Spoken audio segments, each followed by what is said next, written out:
Culture, eh bien, comme pour les restaurants, les bars, le chef de l'État a annoncé hier un objectif, une réouverture pour la Mimée également, fermée eux aussi depuis près de 5 mois.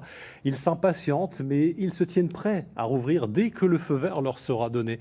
Voyez cet exemple au musée des mineurs à Peut-être-Rossel. Reportage d'Irvine Blonze et Benoît Bourg.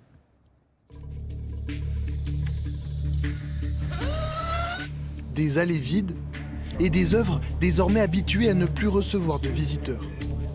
Depuis 5 mois, le musée de la mine sonne creux et le temps semble suspendu.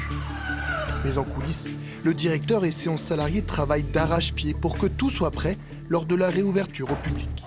On a créé tout un nouveau cheminement dans le musée pour pouvoir limiter effectivement le nombre de personnes et permettre aux gens de suivre un parcours qui à la fois soit clair par rapport au musée et qui permette aussi de respecter la distanciation. Le musée accuse plusieurs dizaines de milliers d'euros de pertes depuis sa fermeture. Les salariés profitent de ce temps libre pour réfléchir à de nouvelles expositions et mettre à jour les collections. L'idée, c'est de mettre ici à peu près entre 5 et 10 visuels. Relancer la machine pour se lancer dans de nouveaux projets. Le musée veut étoffer son offre culturelle et souhaite accueillir plusieurs spectacles par an. Mais la crise sanitaire rend impossible de planifier la tenue d'événements. On n'a pas de visibilité sur les événements, donc jusqu'à présent, tout ce qui était au programme culturel, là jusqu'au mois de mai, tous les événements ont été annulés les uns après les autres. Une première lueur d'espoir est venue hier soir.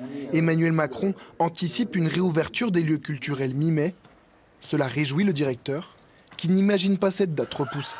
On ne peut pas continuer comme ça sans imaginer faire tourner nos lieux, accueillir des visiteurs et se projeter vers l'avenir. On représente un risque minimum, me semble-t-il, dans des musées comme le nôtre, puisque 2 fois près de 2000 m² de musée, ça permet quand même de faire une distanciation efficace et d'accueillir des petits groupes en parfaite sécurité. En attendant, le musée de la mine construit un nouveau restaurant sur les fondations de l'ancienne forge. Les premiers convives seront reçus début septembre, si la situation sanitaire le permet.